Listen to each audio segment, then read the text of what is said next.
Hi viewers, welcome to our channel. Balakrishna గారు మనం చూస్తూ ఉన్నాం. హ్యాట్రిక్ హిట్స్ అయితే కొట్టుకుంటూ వచ్చారు. ఒకటి అఖండ, వీరసింహారెడ్డి, భగవంత్ కేసరి, ఈ విధంగా హ్యాట్రిక్ హిట్స్ అయితే ఆయనకు రావడం చూస్తాం. అయితే దీనికి ఒక కారణం ఉందని చెప్పేసి ఆయన చిన్నల్లుడు భరత్ గారు చెప్పడం చూస్తున్నాం ఒక ఇంటర్వ్యూలో. అసలు భరత్ గారు ఏం చెప్పారు ఈ సినిమాల గురించి, బాలకృష్ణ గారికి హ్యాట్రిక్ హిట్స్ పడడానికి గల కారణాలు ఏంటి? సో ఇదే అంశం మీద డిస్కస్ చేయడానికి ప్రజెంట్ మనతో పాటు సీనియర్ జర్నలిస్ట్ జయదేవ్ గారు ఉన్నారు. వాటితో డిస్కస్ చేద్దాం. సో నమస్కారం సార్. నమస్తే. సార్, బాలకృష్ణ గారికి ఇలా వరుసగా 3 హిట్స్ రావడానికి ఒక పర్సన్ కారణం ఉండాలని చెప్పేసి ఆయన చిన్నల్లుడు భరత్ గారు ఒక ఇంటర్వ్యూలో చెప్పడం చూస్తున్నాం. మరి ఎందుకు ఆయనకి ఈ విధంగా హ్యాట్రిక్ హిట్స్ పడడానికి గల కారణం ఎవరు? దీనికి గల కారణం ఏంటి మీ ఒపీనియన్? బాలకృష్ణ గారికి ఎవరో ఒక వ్యక్తి వల్ల మాట్లాడదాం తన గురించి. కానీ ఆయనకి మొదటి నుంచి కూడా వృత్తి పట్ల ఉండే నిబద్ధత కానీ, ఆ క్రమశిక్షణ కానీ, టైం అంటే టైమే, 6 o'clock విత్ మేకప్తో సెట్లో ఉంటాడట ఆయన. అంటే ఇదంతా వాళ్ళ ఫాదర్ స్వర్గీయ నందమూరి తారక రామారావు గారి నుంచి నేర్చుకున్న అంశమే. ఎందుకంటే ఆయన తండ్రి ఆయన గురువు, ఇండస్ట్రీకి కూడా తండ్రి ఆయన గురువు, ఆయన అభిమాన నటుడు, ఆయనకి ఇన్స్పిరేషన్ అన్నీ బాలయ్య గారికి ఎన్టీఆర్ గారే. సో అటువంటి బాలయ్య గారు మొదటి నుంచి కూడా 40 ఏళ్ళ ఇండస్ట్రీలో కూడా ఇప్పుడు కూడా ఒక రోజు లేట్ అయింది వెళ్ళారని కానీ, లేదంటే ఎక్కడైనా సమస్య చిరుకుపోయారని కానీ, ట్రాఫిక్లో ఉండిపోయారని కానీ ఈ రోజుకి లేదంట. అంటే అలా అలా ఉండడం ఎంత కష్టం అండి. జనరల్గా మనిషి అన్నాక సహజం కదా, ఒకరోజు లేటుగా లభిస్తాం, లేదంటే ఇంకేదైనా ట్రాఫిక్ అవుద్ది, కార్ బ్రేక్ డౌన్ అవుతుంది, లేదంటే ఇంకంటే ఫ్లైట్ లేట్ అవ్వడం, ఇలా చాలా ఉంటాయి కదా. అవేవి ఇంతవరకు అవ్వలేదంటే ఎంత ముందు జాగ్రత్తగా ఉంటాడో చూడండి. అంటే ఒకవేళ షూట్ 6 గంటల కంటే ఆయన 3:30కే లేచి రెడీ అయిపోయి మేకప్ వేసుకుని ముందే వెళ్ళిపోయి ఉంటాడంట ఆయన. అలా ఉండబట్టే కదా అది ఎప్పుడు ఆ టైం దాటలేదు. నెక్స్ట్ ఇంకోటి ఏంటంటే, ఈ మధ్యకాలంలో మీరు వరుస హిట్లు అంటున్నారు.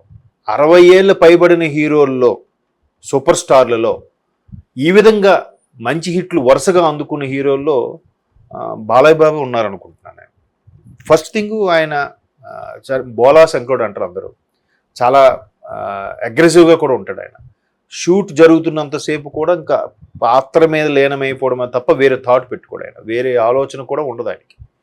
ఎప్పుడు కూడా సెట్స్లో మహా అయితే ఆయన డిస్కషన్ పెట్టినా మాట్లాడినా ఆయన తండ్రి గురించి, అదే ఎన్టీఆర్ గారి గురించి, ఎన్టీఆర్ గారి సినిమాల గురించి, ఎన్టీఆర్ గారి సినిమాలో డైలాగుల గురించే ప్రస్తావన ఉంటుంది కాబట్టి కానీ మిగతా వాటి మీద ఏమి ఉండదంట. వాళ్ళ మీద వీళ్ళ మీద అవి ఏమి ఉండవు. పైగా హీరో అంటే కార్వన్లోకి వెళ్ళి రెస్ట్ తీసుకోవడం కూడా ఉండదు. ఆయన షూట్ లేకపోయినా వచ్చి బయట కుర్చేసుకుని కూర్చొని మిగతా షూట్ కూడా అబ్జర్వ్ చేస్తాడంటే.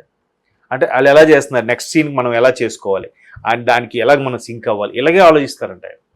సో ఎంత నిబద్ధత, ఎంత టైమింగు ఉన్న హీరోల్లో ఎవరు నాకు తెలిసి ఉన్నాడు. ఎందుకంటే ఆహా అన్స్టాపుల్ ఎంత రేంజ్కి తీసుకెళ్ళిపోయిందంటే, ఓటీటీలోనే హయ్యెస్ట్ రేటింగ్ వచ్చిన ప్రోగ్రామ్గా కూడా ఒకనొక టైంలో నిలబడిందంటే that credit goes to Balakrishna garu. అంతవరకు చాలామంది హోస్టింగ్ చేశారు పెద్ద పెద్ద హీరోల్లో, కానీ బాలయ్య బాబు చేయలే.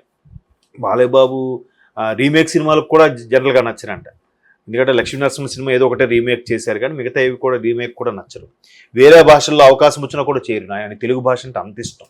సో ఈ నిబద్ధత, ఈ క్రమశిక్షణ, ఈ ఏదైతే ఉందో పట్టుదల, అలాగే తెలుగు భాష మీద ఉన్న గౌరవం, ఇండస్ట్రీ మీద ఉన్న ప్రేమ, ఇవన్నీ కూడా ఆయన ఇప్పటికి చూడండి ఏ పబ్లో కానీ ఎక్కడ కానీ జై బాలయ్య అంటారు. సర్టెన్ స్టేజ్ దాటిన తర్వాత ఇంకా జై బాలయ్యతో నినాదాలే మారుమోగుతుంటాయి. అయితే ఈ మధ్యకాలంలో ఆయన వాళ్ళ చిన్నమ్మాయి పేరు ఎక్కువగా వినిపిస్తుంది. ఆవిడ బ్రాహ్మణి, తేజస్విని అనుకుంటా రెండో ఆవిడ. తేజస్వి రెండో అమ్మాయి కాలొక భర్త ఈయన భరత్ మన ఇప్పుడు కంటెస్ట్ చేస్తున్నారు ఎంపీగా కూడా. సో ఆయన ఒక సందర్భంలో ఏం చెప్పారంటే, తేజస్వినికి కూడా క్రియేటివ్ వాటి మీద మంచి గ్రిప్ ఉంది, అంటే ఇట్లా ఇండస్ట్రీ వైపు వాటి మీద కొంచెం అవగాహన ఉంది. సో దానివల్ల ప్రతిదీ కూడా, పెద్దమ్మాయి ఎలాగో పెద్ద బిజినెస్ ఎగ్జిక్యూటివ్ కాబట్టి ఆవిడ, ఇంకా బాబు అరంగేట్రం చేయలేదు, మోక్షజ్ఞ. సో ఈ రెండో అమ్మాయికి కొంచెం ఎంతైనా మరి సినీ నేపథ్యము ఉన్న కుటుంబం కదా, తాతగారు మంచి నటుడు, ఈయనకు మంచి నటుడు. సో ఇటువంటి నేపథ్యంలో కొంచెం ఆ జీన్స్ ఉంటాయి కదా. సో ఎప్పుడు వచ్చినా బాలయ్య గారితో డిస్కస్ చేయడం ఎలా ఉంటే బాగుంటుంది, లేదంటే ఇట్లాంటి జానర్ ఎంచుకోండి, ఇట్లాంటి కూడా చేయాలి డాడీ మీరు అని చెప్పడం, ఈయన కూడా దానికి అనుగుణంగా మార్చుకోవడం పాత్రని. ఇప్పుడు భగవంత్ కేసరి చూడండి, ఆశాంతం కామెడీ ఉన్నట్టు ఉంటుంది, అమ్మాయిల కోసం చెప్పినట్టుగా ఉంటుంది, ఆడదే అబల కాదు సబల కాదు, బాగా ధైర్యంగా ఉండాలి, నారీమణి శక్తి స్వరూపిలా ఉండాలి అని చెప్పేలాగా ఉంటుంది. కాస్త వెటకారం కామెడీ కూడా భలే ఉంటుంది. బాలయ్య బాబు ఫస్ట్ ఫైట్ లోనే జైల్లో ఫైట్ మీరు చూస్తే భగవంత్ కేసరిలో అవును. చాలా బాగా అది కూడా ప్రతిదీ కూడా ఎట్లా సింక్ చేసుకున్నారు. ఈ నేలకొండ భగవంత్ కేసరి అంటే ఎన్బికే, మరోవైపు ఎన్బికే ఎక్స్పాన్షన్ నందమూరి బాలకృష్ణ, అట్లాగా కాస్ట్యూమ్స్ పరంగా అట్లా ప్రతిదీ కూడా అమ్మాయి కేర్ తీసుకుని ఇది చేస్తుందంట. మొన్న కూడా ఏదో సందర్భంలో చంద్రబాబు గారికి పార్టీకి సంబంధించినప్పుడు కూడా ఆయనకి గ్రాట్యుటీ ఓవేషన్ ఇక్కడ గచ్చిబౌలి జరిగినప్పుడు కూడా ఆమె దానికి వచ్చి దానికి అడ్మినిస్ట్రేషన్ అని కూడా చూసుకుందంట, ఎట్లా నిర్వహించాలి ఏంటని. అంటే ఆ పరమైన థాట్స్ కూడా ఉన్నాయి ఆమెకి. పార్టీ పరంగా కానీ సినిమాల పరంగా కానీ బాలయ్య గారికి మంచి చేదోడు వాదోడుగా డిస్కస్ చేయడం. మిగతా ఇద్దరు పిల్లలు అలా చేస్తారు లేదు, కానీ ఈ అమ్మాయి బాగా చనువుగా చేస్తూ ఇలా ఉంటే బాగుంటుంది అలా ఉంటే బాగుంటుంది అని కూడా బాగా డిస్కస్ చేస్తుందంట. సో మేబీ జనరల్గా పిల్లల్లో ఉండే ఆ ఉత్సుకతని ఆ ఆలోచన విధానాన్ని ఎంకరేజ్ చేయాలి తండ్రిగా. సో ఆయన చేస్తున్నాడు. చేసిన దాన్ని బట్టి ప్రకారం హిట్స్ కూడా మీరు అన్నట్టు నేలకొండ భగవంత్ కేసరి కానీ దీనికి ముందు వచ్చిన వీరసింహారెడ్డి అంతగా మెప్పించలేకపోయినా కలెక్షన్స్ పరంగా కానీ సినిమా పరంగా ఎక్కడ నష్టం రాలేదు. తర్వాత అఖండ అంటే మరి ఇంకా చెప్పక్కర్లేదు. బాలయ్య బాబు కెరీర్లో అసలు సౌండ్ బాక్సులు కూడా పగిలిపోయేంత రేంజ్లో దాని బ్లాక్ బస్టర్ గురించి విన్నాం. సో అట్లా ప్రతిదీ కూడా ఆయన ఈ అఖండకు కూడా దాన్ని ఏమంటారు అఘోర సాధులు ఎలా ఉంటారు, లేదంటే హిమాలయాలో తపస్సు చేసుకున్న ఈ సన్యాసులు ఎలా ఉంటారు, దేనికి ఈ పాత్రకి ఎలా ఉంటే సరిపోతుంది, ఏ డ్రెస్సింగ్ అయితే సరిపోతుంది అని వీని ముందే సొంతంగా మేకప్ వేసుకొని డైరెక్టర్ కూడా పెడతారంట. అది ఆయన ఇంటర్వ్యూలో కూడా ఒకసారి చెప్పారు, అన్స్టాపబుల్ ఇంటర్వ్యూలో కూడా. సో అట్లా ఇంట్రెస్ట్ డే 1 నుంచి కూడా ఇదే నా ఫస్ట్ సినిమా, నేను కంపల్సరీ చేస్తాను అన్నట్టుగానే ఉంటారంట. ఈవెన్ డైరెక్టర్స్ కూడా ప్యాకప్ చెప్తే కానీ నేను కదలరు, అంత నిబద్ధత ఉండే హీరో బాలయ్య.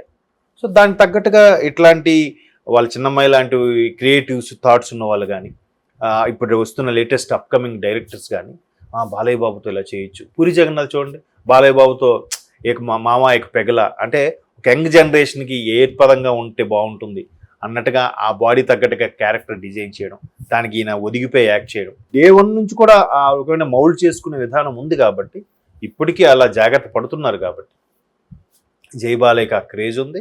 అఫ్ కోర్స్ ఇప్పుడు వాళ్ళ అమ్మాయి కావచ్చు, లేదా ఇప్పుడు వచ్చే యంగ్ డైరెక్టర్స్ కావచ్చు, చాలామంది ఆయనతో సినిమాలు తీయాలి డ్రీమ్గా పెట్టుకున్న ప్రొడ్యూసర్స్ ఉన్నంతకాలం బాలయ్య బాబుకి తిరిగి ఉండదు.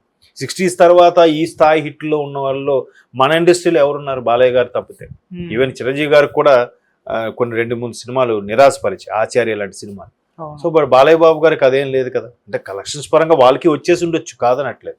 బట్ బాలయ్య బాబు గారి పేరు మాత్రం ఎందుకో అన్స్టాబుల్ ప్రోగ్రామ్ అయితేనేమి, ఈ మధ్యకాలం వస్తున్న సినిమాలు అయితేనేమి ఎంచుకునే విధానం కూడా ఒక్కొక్కటిగా మెరుగుపరుస్తూ వస్తున్నాయి. అంటే ఏజ్కి తగ్గట్టుగానే ఎంచుకుంటున్నారు.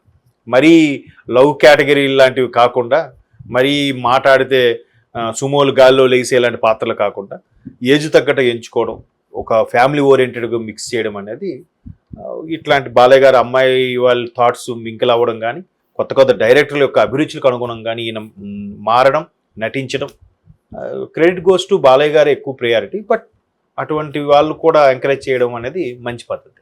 Thank you so much sir.